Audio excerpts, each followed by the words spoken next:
They found the ledgers first, not the bones, not the mill, not the black stones that shouldn't have been there. The ledgers.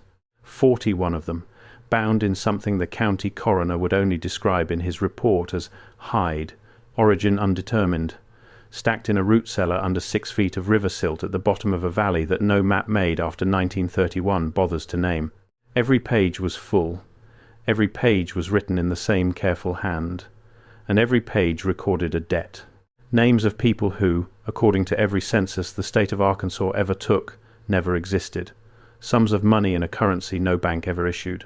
Interest, compounding, going back not decades but centuries, in a valley that white settlers supposedly did not reach until the 1820s. The last entry was dated in a way the archivists still argue about. Some of them say it's a date that hasn't happened yet. This is the story of the Vondrikk Clan of Blackwater Notch, the family that owned a mountain, a river, and every soul who ever made the mistake of owing them. I have to pause here for a second, because what I just described, that is one case from a much larger pattern. There are 35 documented cases in a document I put together. Different cities, different decades, different types of evidence. Every single one follows the same sequence: discovered, documented, acquired, disappeared. I could not fit all of it into a video. It's in the pinned comment below. Find it before we continue. The family that ran an economy the outside world was never supposed to see. And the reason that, to this day, there is a 14-mile stretch of the Ozarks where the power lines stop, the roads turn back, and the people in the nearest town will not say the name out loud after dark. To understand any of it, we have to go back, not to the beginning of the family, to the beginning of the valley, because the strangest part of this whole story isn't what the Vondricks did. It's what they found already waiting for them when they got there. Blackwater Notch sits in a fold of the Ozark Plateau where 3 ridgelines come together and pinch a river into a gorge barely wide enough to walk through. The water that runs out of it is dark, not muddy, dark the way strong tea is dark, stained by something in the rock that geologists have sampled 4 separate times and labelled 4 different things. The notch is cold in a way the surrounding hills are not. 10 degrees colder, sometimes 15, on the same August afternoon. Fog pools in it at noon. And the trees that grow along its rim lean away from it, every one of them, as if the whole forest spent 100 years trying to back out of the room. The first people to live near it were the Osage, and they did not live near it for long. Their word for the place, as best anyone has reconstructed it, means something close to the mouth that was here before us. They did not hunt in it. They did not bury their dead in it. When the fur trappers came through in the late 1700s and asked about the good water down in the gorge, the Osage guides would take them to the rim, point down into the fog, and refuse to go a single step further. Not for trade, not for tobacco, not for a rifle. One French trapper, a man named Aubertin, wrote the only account we have from that period. He went down into the notch alone in the winter of 1794 because he did not believe in the superstitions of, in his words, these people who fear a cold shadow. He was gone 9 days. When he came back up, he had gone completely white. Not pale. White. Hair, beard, eyebrows, the whole of him drained of colour like a photograph left in the sun. He would not say what he saw. He wrote 1 line in his journal, and then he walked east, and no record of him exists after that spring. The line was this: "There are walls down there, and they are older than the flood, and someone has been keeping them clean." Walls. Older than the flood. Kept clean. Hold on to that, because it's going to matter more than you can possibly guess right now. There is one more thing the folklorists learned about the country around the Notch, and it came from the oldest Osage account anyone managed to write down before it was lost. The people who lived lightly through those hills did not simply fear the cold valley as a bad place. They had a story about it, and the story was not about a monster or a spirit in the way we usually mean those words. The story was about a bargain. Long before the trappers, long before anyone the Osage themselves could name, someone had come down into the valley and made an agreement with the thing that lived beneath it, and the terms of that agreement were written down. And as long as the writing existed, the bargain held. And as long as the bargain held, the valley would take what it was owed. That is why they would not go down, not because the place was haunted, because the place was owed, and they did not intend to be counted among the payment. And there is one more thing about Aubertin.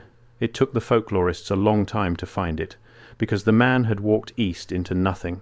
But a Jesuit mission near the Mississippi kept careful records, and in the winter of 1795, 1 year after the Notch, a white-haired Frenchman came to their door, speaking almost not at all and eating almost nothing. The priests took him in.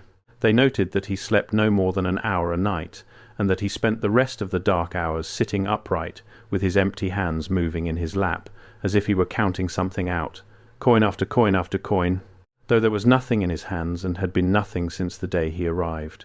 He died that spring. The priest who buried him wrote one line in the margin of the mission log. It is, almost word for word, the same line that a doctor would write about a survey geologist 160 years later. He wrote that the man appeared to be working off a debt in his sleep that he could never quite finish. For 30 years after Aubertin, nobody went in. The valley sat there, cold and dark and quiet, a hole in the middle of a country that was busy filling up every other hole it could find. And then, in the spring of 1826, a wagon came down the eastern trace.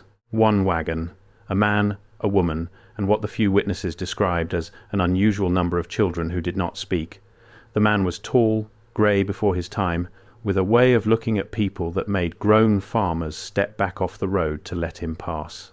When they asked his name, he gave it plainly, as if it were a thing they should already know. Vondrikk.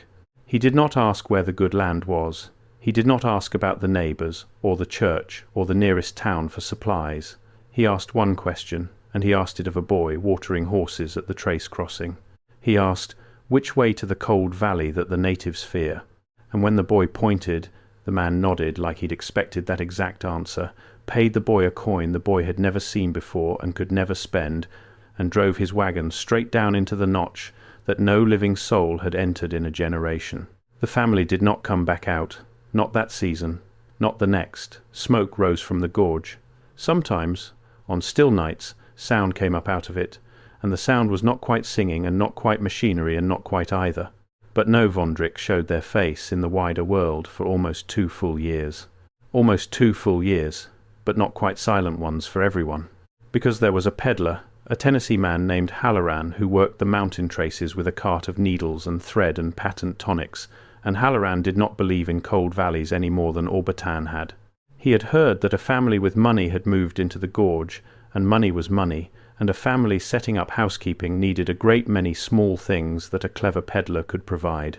So one morning in the second silent winter, against the advice of every farmer on the trace, Halloran drove his cart down into Blackwater Notch to introduce himself to his new best customers. He came back. That already makes him luckier than most in this story. But the man who came back up the trace 3 days later was not selling anything. His cart was empty, though he had traded nothing. His 2 mules were gone, and he was pulling the cart himself, in the traces, on his own shoulders, and he did not seem to understand why the farmers found this strange. When they stopped him and asked what had happened down in the valley, Halloran looked at them with a puzzled, faraway patience, and he said that he had met the family, and they had been very kind, and he had signed for some things, and now, of course, he had to pay. When they asked what he had signed for, he could not remember. When they asked what he had to pay, he said, all of it, in the same mild tone a man might use to say the weather looked like rain. Then he picked up the traces again and pulled his empty cart on up the mountain, and he pulled it for the rest of his life, up one trace and down the next, taking no goods and no coin, a peddler who had forgotten he was no longer selling anything, working, in his own waking way, off something he could not name. The children are the other thing from those years that no one liked to talk about.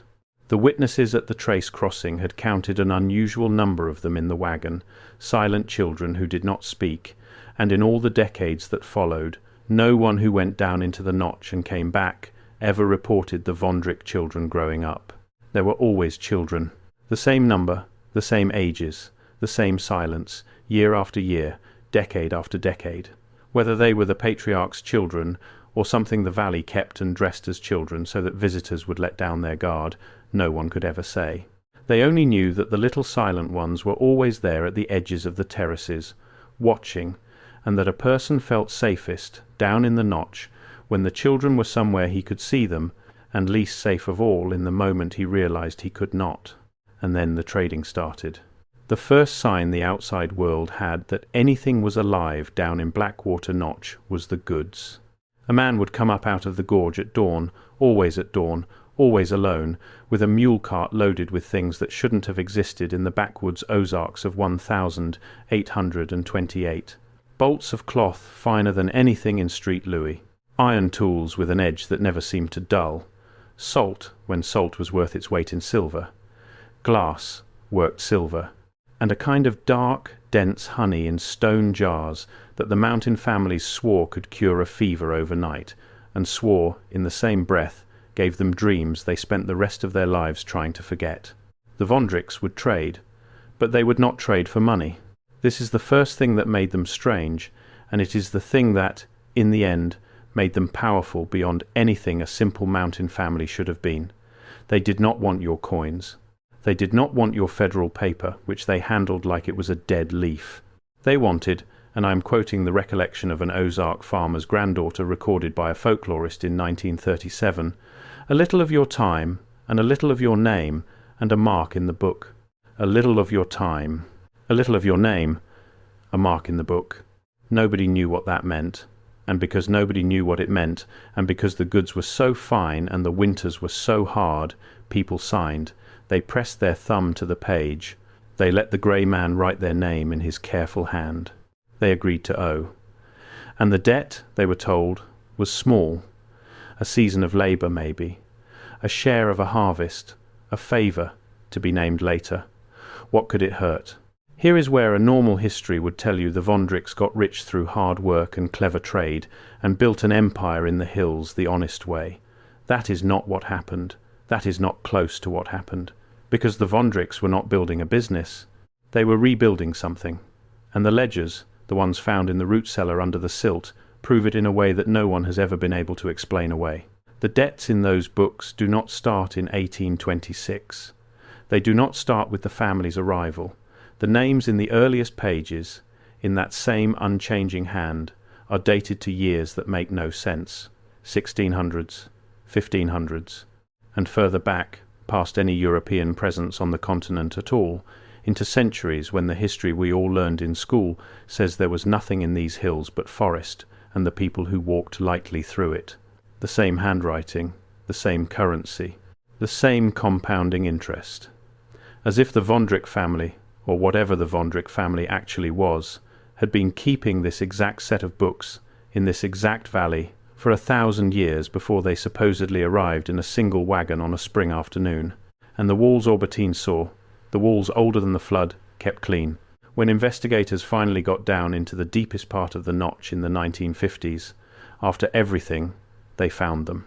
Foundations of dressed black stone, fitted so tightly you could not slide a knife blade between the blocks, arranged in a pattern that follows no builder's logic anyone recognizes. The stone is not local. It does not match anything within 400 miles. The tool marks on it, where there are tool marks at all, were made by nothing the modern world has a name for. And the structures are buried, not collapsed. Buried, up to their second story, in a fine grey sediment that runs uniform and level across the entire valley floor, as if the whole gorge had once, in a single event, filled up to the brim with mud and then drained, leaving the old city standing there choked to its windows. The people who believe in these things have a word for that grey uniform layer. They call it a mud flood. They will tell you that all across the world there are buildings sunk to their first floors in exactly this kind of sediment, and that this is the fingerprint of an older, wealthier, wiser world that was drowned and paved over and erased from the books. Most historians laugh at the idea, and I am not here to tell you the historians are wrong, but I am here to tell you that the Vondrikks believed it. The Vondrikks believed it so completely that they built their entire 200-year reign on the assumption that the old world was real, that it had been rich beyond measure, and that it had left its wealth and its methods buried in one cold valley in the Ozarks, waiting for a family with the patience and the ruthlessness to dig it back up and put it to work. And put it to work they did. By the 1840s, Blackwater Notch was no longer a hole that people feared. It was a machine. The Vondrikks had cleared and terraced the upper valley, and they had put people on it. Their people, debtors.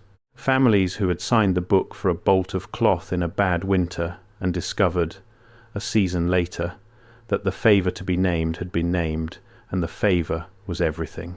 You would come down to work off what you owed, and the work would reveal a second debt you had not known about, and the second debt would reveal a third, and the arithmetic in the grey man's careful hand always ran against you.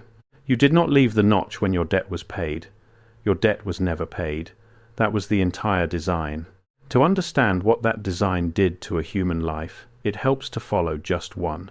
His name, as best the folklorist could reconstruct it from the recollections on the rim, was Elias Crane, and Elias Crane was not a fool and not a weakling and not a man who signed the book in a moment of panic. He was a careful farmer with a good wife and 3 children and 40 acres of thin hillside that he worked half to death every year for a harvest that was never quite enough. And in the winter of 1871, the harvest was less than never quite enough, and the youngest child took a fever, and Elias Crane went down the eastern trace to the Vondrikk store to buy the dark honey that everyone swore could cure a fever overnight, because he was a father, and that is what a father does. He did not have coin the store would take, of course he did not, and so the grey man, courteous as ever, offered him the arrangement. A little of his time, a little of his name, a mark in the book, and Elias Crane, who had heard all the stories and believed exactly none of them, who was standing in a warm stone room while his daughter burned in a cold cabin 2 ridges away, made the only choice a father in that room could make. He signed. He took the honey. The fever broke by morning, exactly as promised, and for a few weeks Elias Crane thought he had gotten the better of the cold valley, thought the stories were just stories, thought a jar of medicine had cost him nothing but an afternoon and a scribble he would never have to think about again. Then the favour was named, a season of labour, to settle the debt. Fair enough, Elias thought. He owed it. He went down in the spring to work it off, kissed his wife, told her he would be back by the harvest, and walked down into Blackwater Notch, a free man carrying a debt he intended to pay. He never walked back out. Not because they chained him. There were no chains in the notch. He never walked back out because the arithmetic never let him. A season of labour revealed a debt for the food he ate while labouring. That debt revealed a debt for the roof he slept under while working off the food. And each debt was paid in the dull silver coin that bought slightly less than a day of living cost, so that every single day Elias Crane worked, he ended the day owing very slightly more than he had owed at dawn. His wife came looking for him twice. The first time they let her see him, and she said he seemed tired but well, and he told her through a strange calm that he would be home soon, once the accounts were settled. The second time, a year later, they told her at the rim that Elias Crane's debt had grown to a size that would require the labour of his children to satisfy, and that as their father he had, in the book, already pledged it. She did not go down a third time. She took the 3 children and went east, and never spoke the family's name again, and it is only through the youngest of those children, an old woman by the time the folklorist found her, that we know Elias Crane existed at all. She remembered her father as a warm man who smelled of turned earth, and she remembered the last thing anyone in her family ever heard about him, passed up the trace years later by someone who had been down in the notch. Elias Crane had become an overseer, one of the favoured debtors, given a little authority in exchange for enforcing the ruin of everyone below him. The careful farmer who signed to save his daughter had spent 30 years walking the terraces, making sure no one else's daughter got saved for free. That is what the machine did. It did not just take your labour.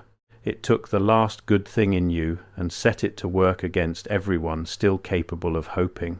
And it did it so slowly, so reasonably, one small, fair-seeming debt at a time, that a decent man could look up one day and find he had become the very thing that had eaten him, and never remember the single moment where it happened.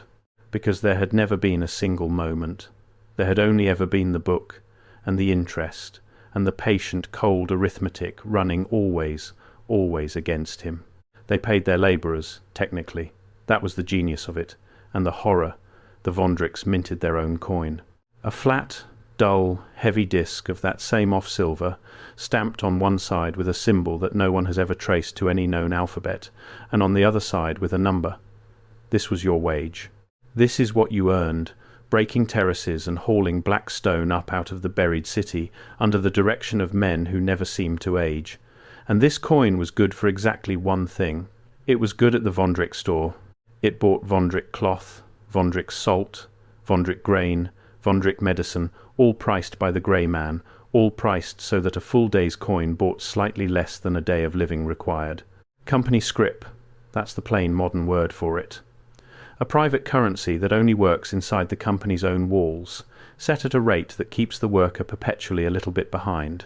It was used in coal camps and lumber towns across America 100 years later, and it was brutal, and it was legal, and it broke families for generations. The Vondricks were running it in the 1840s, in a hidden valley, with a coin stamped in a language older than writing, and they were running it better and more mercilessly than anyone who would come after them. The scrip was not the innovation. The scrip was the ancient thing, dug back up. The Vondricks had simply found the instructions, in the buried city, in the old books, and followed them. You could not spend the coin outside the notch. No bank would take it. And so no matter how long you worked, no matter how much of that dull silver you piled up, you could never carry your wages out into the world and walk away, because the moment you crossed the rim of the gorge, your entire fortune turned back into what it had always secretly been, worthless metal, or worse than worthless.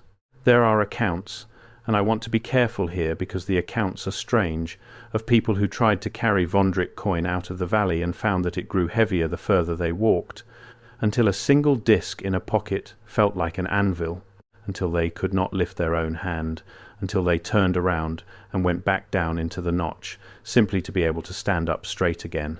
The medicine behaved strangely too, out beyond the rim. The dark honey in the stone jars cured what it was said to cure, fevers and wounds and the coughing sickness that took so many mountain children. Before I go further, that document in the pinned comment. If you have not found it yet, go there now, because everything I cover in these videos is one piece of a pattern that only becomes visible when you see all 35 cases together. The document shows you the full pattern. What I can show you here is the surface. What is down there is everything underneath it. Pinned comment, now, then come back. And it cured them fast, faster than anything a real doctor carried. But people who used it more than once began to describe the dreams, and the dreams were always the same dream.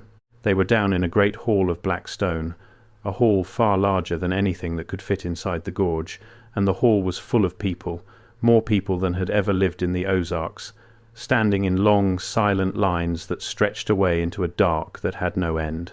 And each person in the line was waiting to reach a table at the front, and at the table sat someone whose face the dreamer could never afterward recall, and on the table was the book, and when you reached the front of the line, the person at the table looked up at you and asked your name, and the moment you gave it, you understood that you had just agreed to something, and you woke.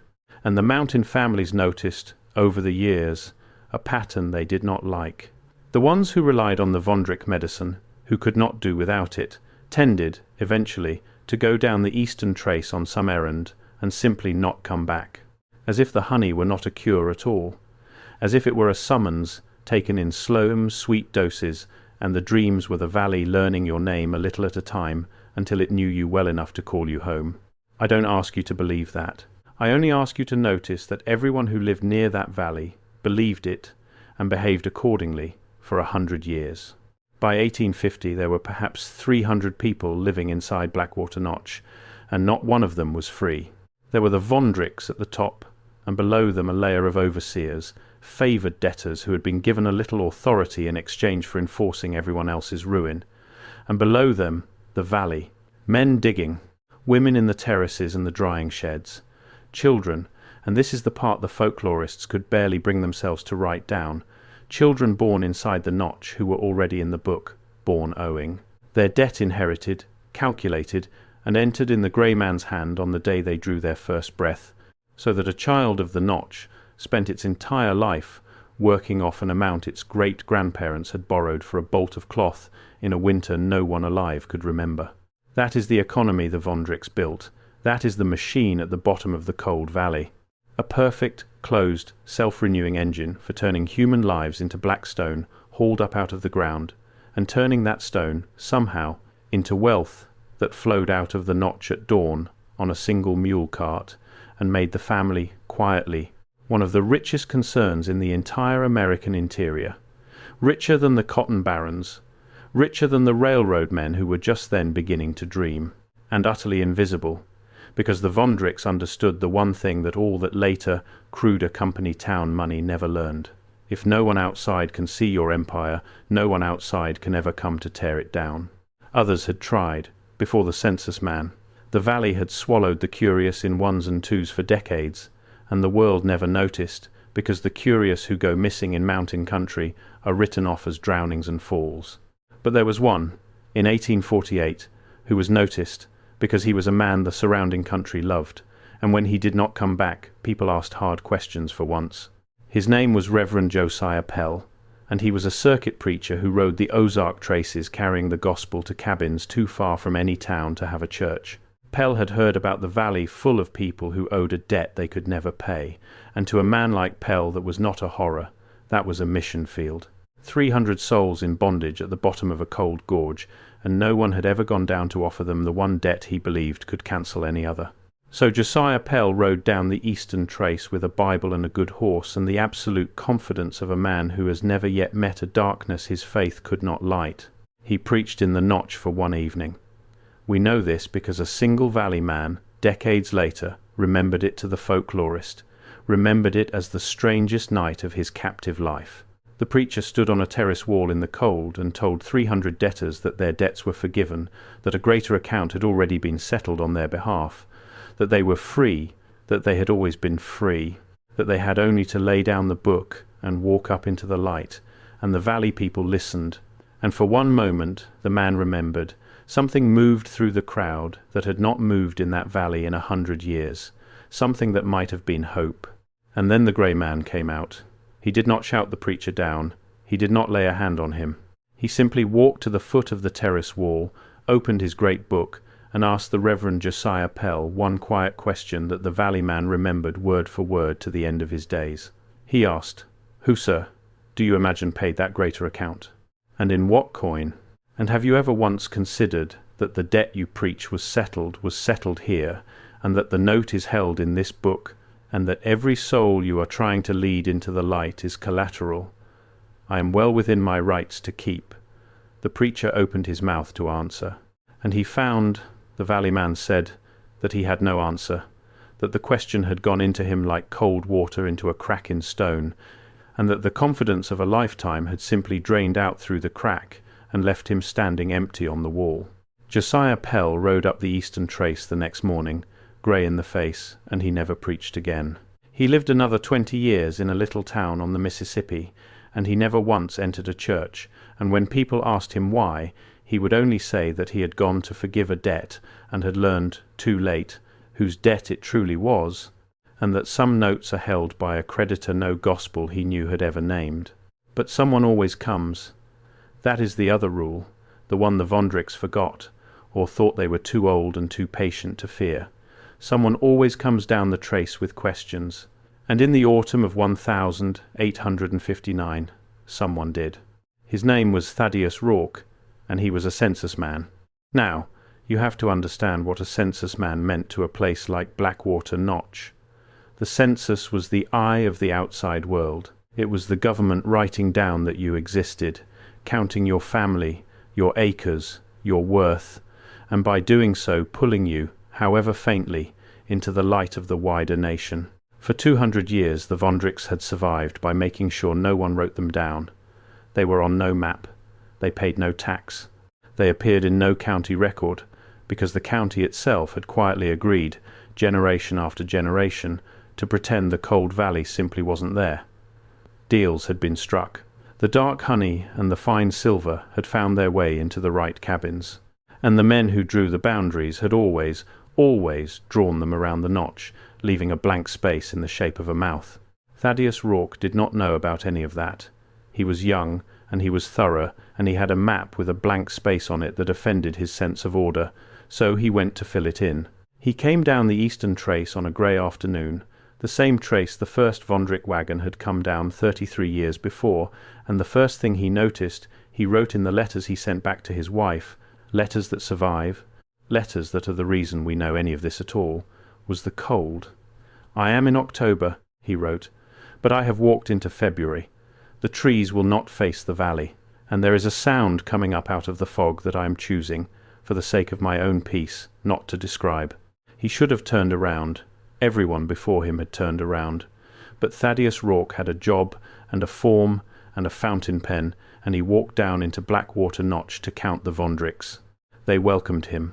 That was the first surprise, and reading his letters you can feel him relax as it happens, feel him decide that the fear at the rim had been foolishness. The grey patriarch himself came out to greet him, fed him, housed him in a stone room warmer than any inn on the trace, answered his questions with grave, unhurried courtesy, told him the family history, most of it lies, some of it worse than lies, because it was true. And when Rourke asked to see the valley, to count the people, the old man spread his hands and said, "Of course, count them all. We have nothing to hide from the great nation."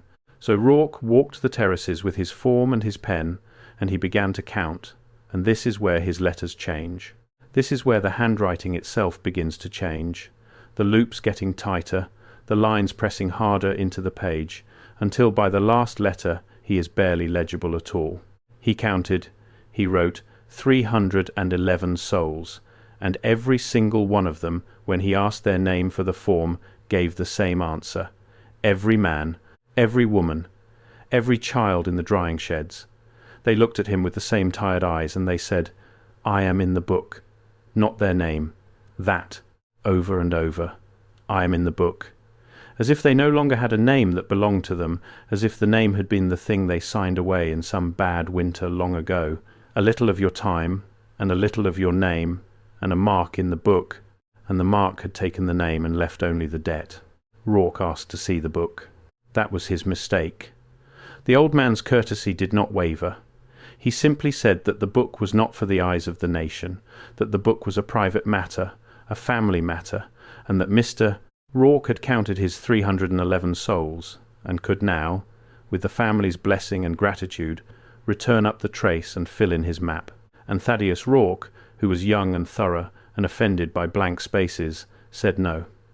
He said the book was exactly what the census existed to see.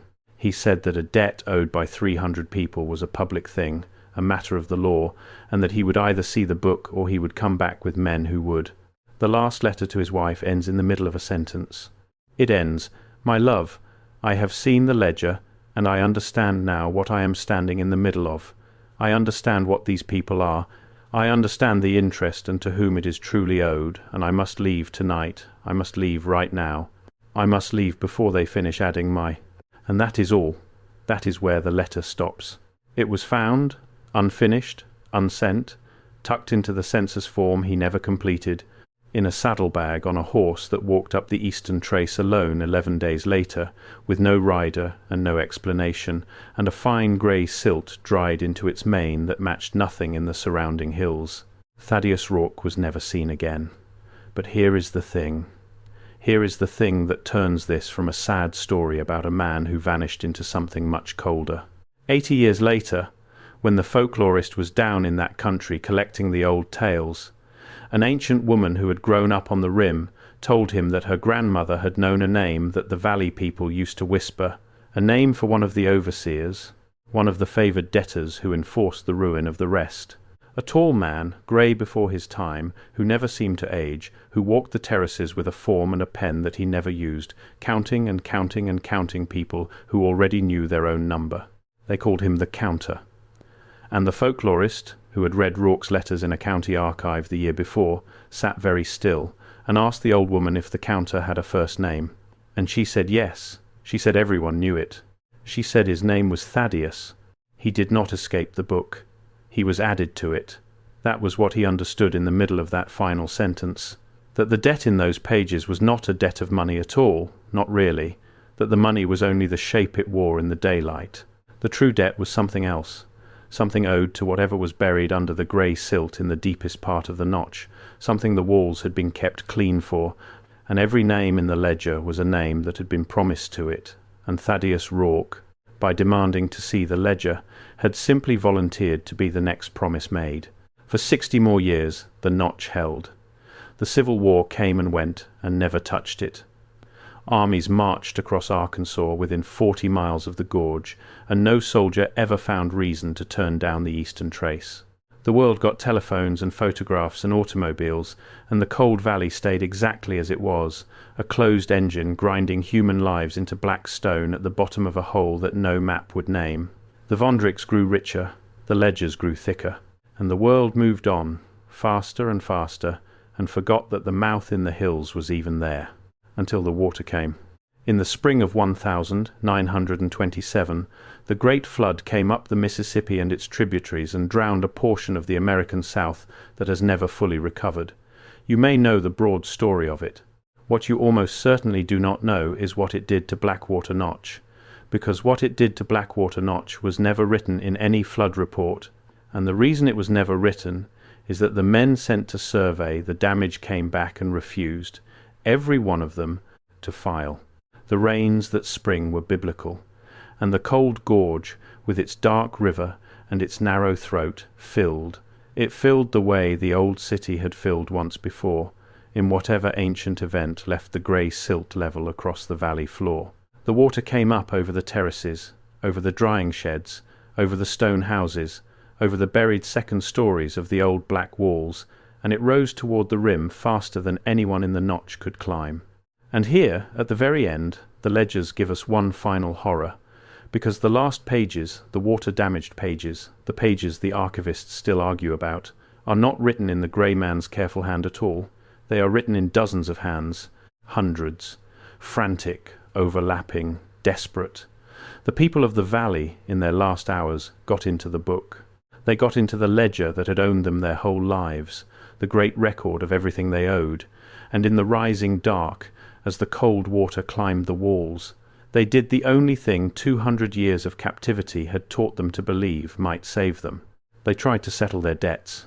Page after page, in those hundreds of dying hands, the same desperate arithmetic, marking themselves paid, crossing out the compounding interest of a dozen generations, writing paid in full beside names their great-grandparents had signed, as if the book were a god and the book could be bargained with, as if cancelling the debt on paper in the last flooding hour might cancel whatever the debt had truly promised, and let them float up out of the mouth in the hills, as free souls, instead of sinking down into it as the final payment. We do not know if it worked.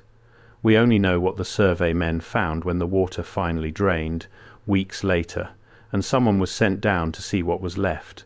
They found the terraces gone, the drying sheds gone, the stone houses standing empty and washed clean. They found no bodies. Not one, out of the 311 that Thaddeus Rourke had counted, plus every child born owing in the 70 years since. 300 people and more, and the flood left not a single one, not a bone, not a boot, nothing but a valley scoured empty, and once again, a fine level layer of grey silt lying uniform across the whole floor of the Notch, right up to the second stories of the old black walls. The mud flood come a second time. The old city choked again to its windows, as if the whole thing had simply reset and swallowed everyone the Vondricks had gathered and gone back to sleep.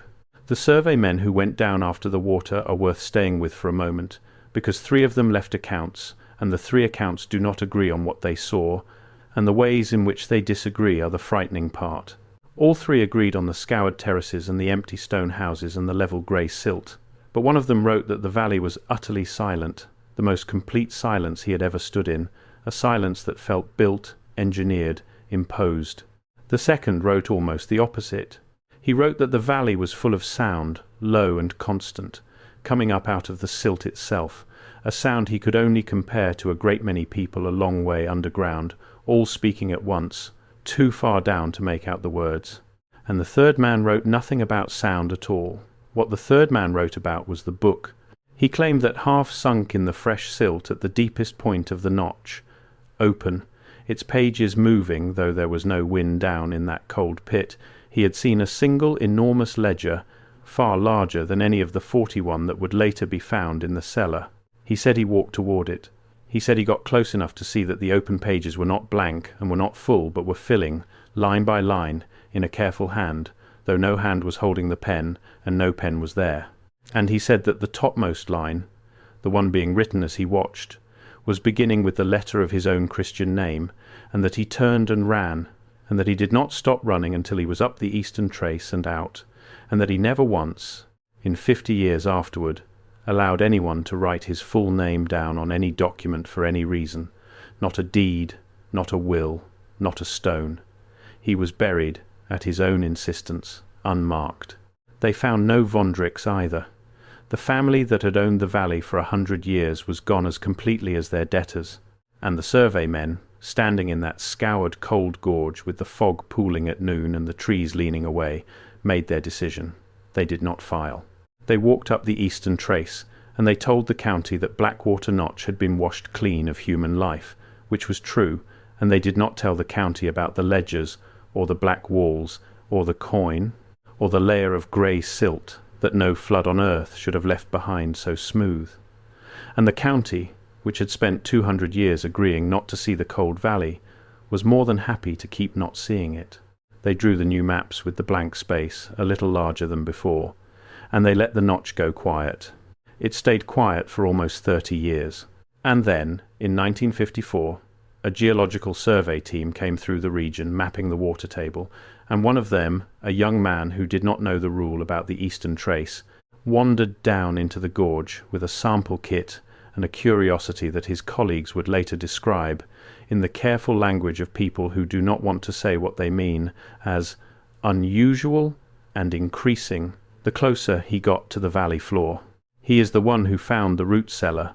He is the one who dug down through 6 feet of river silt on a hunch he could never afterward explain, and pulled out 41 ledgers bound in hide of undetermined origin. He is the one who read them, alone, over the course of a single night in a survey tent on the rim, by the light of a kerosene lamp, all 41, front to back. And he is the reason we know the story at all, because unlike Orbitan, unlike Rourke, this one came back up the trace and lived, though he never worked again, and he spent the last 40 years of his life in a condition his doctors described as a kind of waking exhaustion, as if, they wrote, the man is working off something in his sleep that he cannot ever quite finish. Before he gave the ledgers away, the geologist did one thing that his colleagues could never talk him out of and never fully understood. He went back down, once alone. After a night reading all 41 volumes by lamplight, a night his tent mate said he spent not turning pages steadily but faster and faster toward the end, muttering numbers, checking and rechecking sums, the young man walked back down into Blackwater Notch at first light with a single one of the ledgers under his arm, the 3rd volume, the one with the coin pressed between its pages. He was gone 4 hours. When he came back, he no longer had the ledger. He had left it down there, he said. Put it back, and when they asked him back, where, exactly, he said only that he had found the place it was supposed to go, and that it had been the right thing to do, the only safe thing, because a book like that should not be 41 when it was meant to be 42, and a debt like that should not be left 1 volume short of settled with the creditor still able to see who was holding the difference. His colleagues thought he had lost his mind in that valley. Perhaps he had. But it is worth noting that of everyone in this entire story who went down into the cold gorge and came back, the geologist is the only one who lived a long life and died, at the end of it, quietly, in his sleep, in his own bed, apparently at peace, as if, alone among all of them, he had understood the one thing the book actually wanted, and given it and been let go. He gave the remaining ledgers to a university archive, where they sit today in a climate-controlled room, behind glass, studied and photographed and argued over by people who cannot agree on anything about them. Not the age of the hide, not the composition of the ink, not the language on the coin found pressed between the pages of the 3rd volume, not the meaning of the dates, some of which, as I told you at the start, appear to record debts entered in years that have not yet arrived. And the black walls are still down there. The geological team confirmed it, and the readings they took have never been fully released. Foundations of dressed stone that matches nothing within 400 miles, fitted tighter than a knife blade, buried to their 2nd stories in grey silt, arranged in a pattern that follows no builder's logic we know, kept, when the young man first climbed down among them, unaccountably clean, older than the flood, both floods, older perhaps than the history we were given, waiting in the cold at the bottom of the valley for the next patient family to come down the eastern trace and read the instructions and start the engine turning again. So what do we actually make of the Vondrikk Clan of Blackwater Notch? What is the true story here, underneath the fog and the folklore and the impossible dates? Strip away the horror, and you are left with something that is, in its own way, more unsettling than any ghost.